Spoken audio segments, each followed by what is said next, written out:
Christopher Pyne, thanks for your time. If we can start with the Galaxy poll, most voters, according to this poll, want Brendan Nelson replaced. Most voters would prefer Malcolm Turnbull, Peter Costello or Julie Bishop than Brendan Nelson. Is the Liberal Party listening to these voters? Well, David, I think it's really a bit unfair to focus on polls 3 or 4 months from an election, which was only on November the 24th last year.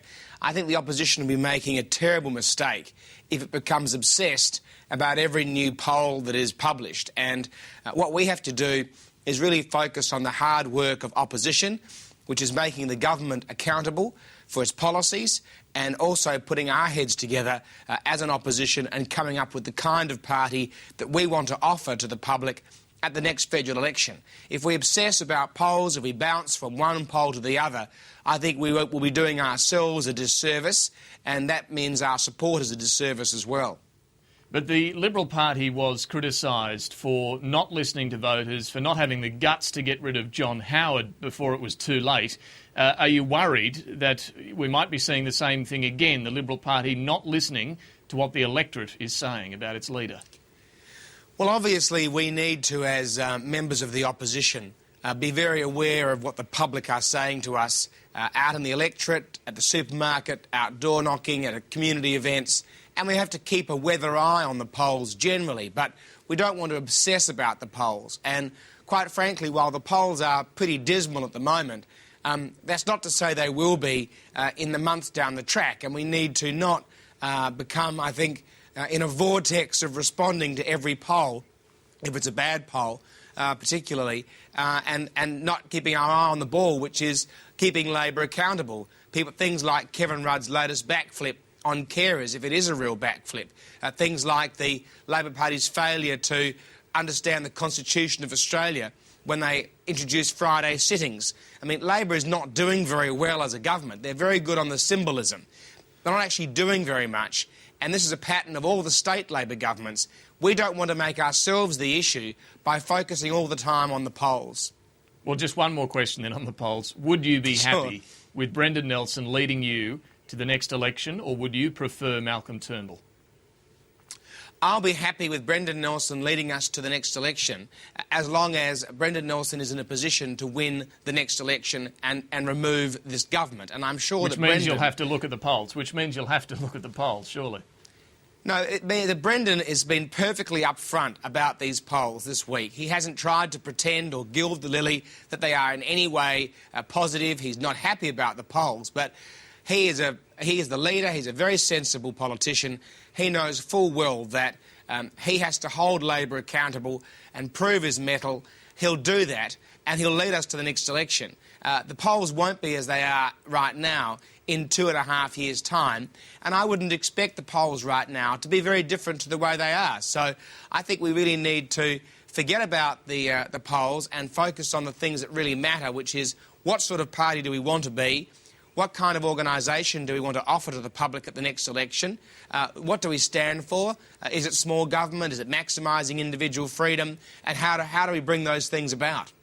Well, let's get to the organisation and the reform idea you've put forward that would involve the party membership in choosing the party leader. Can you explain how that would work? The UK Conservative Party introduced this about 10 years ago, David, and what they do in the UK is that the parliamentary party votes for 2 candidates from amongst their number to be offered to the party membership generally to be voted for leader. So the parliamentary party has a very strong say over what actually happens because they choose the 2 candidates to start with. So they'll definitely choose people who are going to have party room support.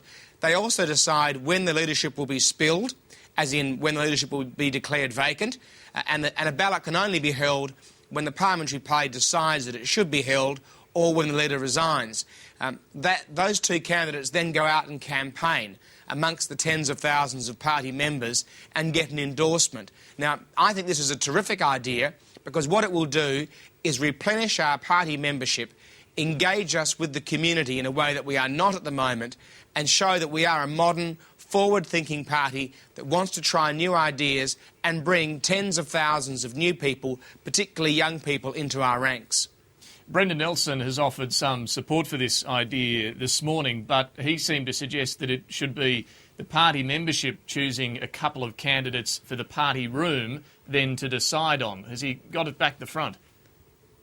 Well, my proposal is that the parliamentary party has the whip handle, so to speak, and chooses the candidates which are then offered to the membership. This has worked in the UK Conservative Party.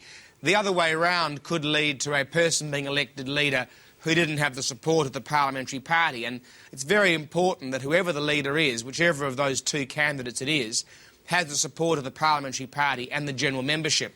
The beauty of my idea is that the candidate who gets elected leader will have shown that they're capable of being supported by a wider group of people than just the parliamentary party. If they can convince the party membership that they have an agenda, that they have the message and the way to deliver it that encourages their support, then one would hope they'd also have the kind of skills needed to get general support amongst the voting public. Where do you stand on the idea of a merger with the National Party? Brendan Nelson has expressed strong support for that this morning. Well, look, I don't want to disagree with Brendan about particular issues, but I am on the record as being not supportive of a merger. I think that there are two major flaws with merging with the National Party. One is that the likelihood is that a new country party would simply spring up behind the merged entity, so that Bob Catter or Tony Windsor or some other country person would establish a new country party, which would have some support. And secondly, I think that we're not merging apples with apples.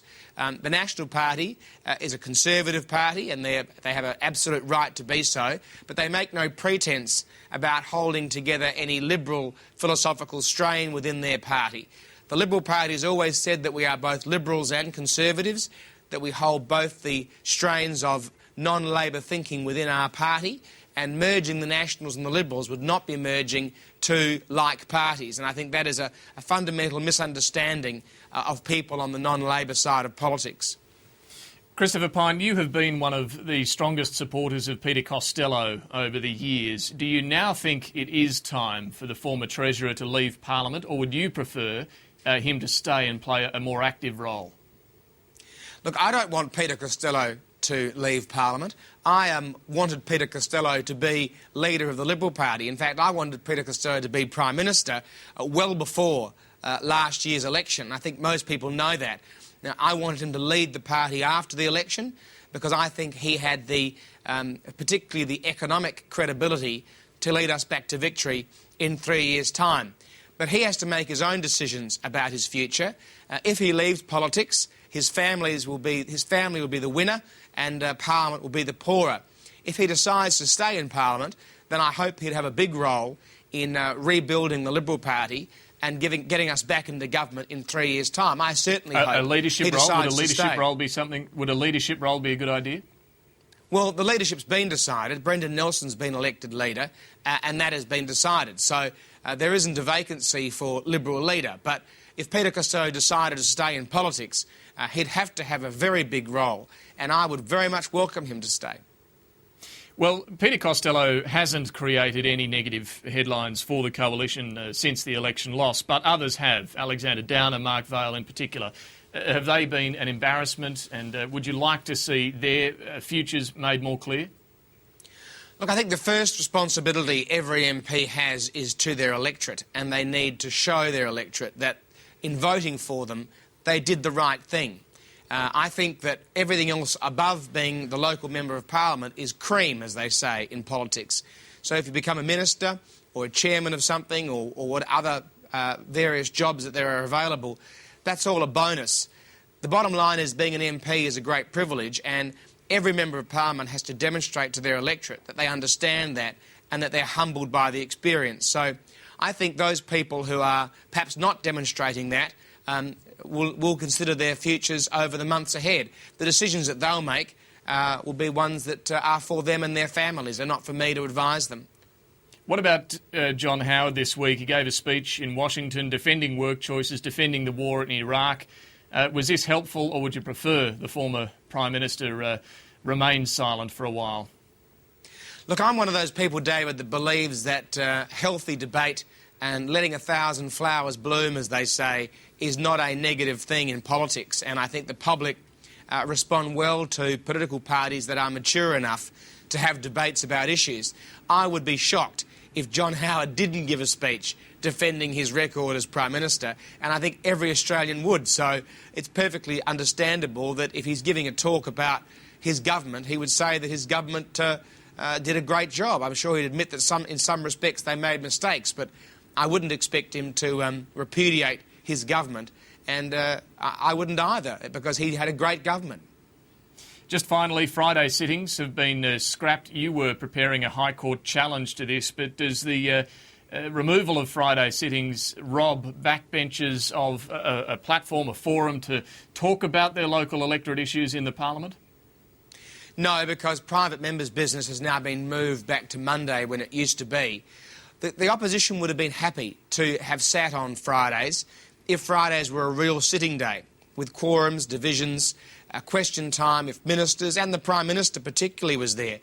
Kevin Rudd made a big thing about how he was making the Parliament sit on Friday, except he wasn't going to be there. He was going to be traipsing around the country. So it was all right for everybody else, but not all right for Kevin Rudd.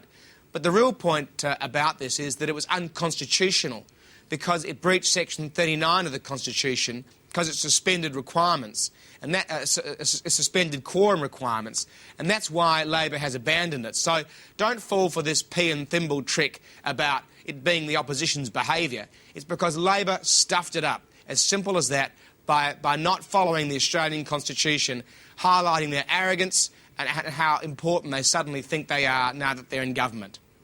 All right, Christopher Pyne, we'll have to leave it there. Thanks very much for your time. It's a pleasure, David.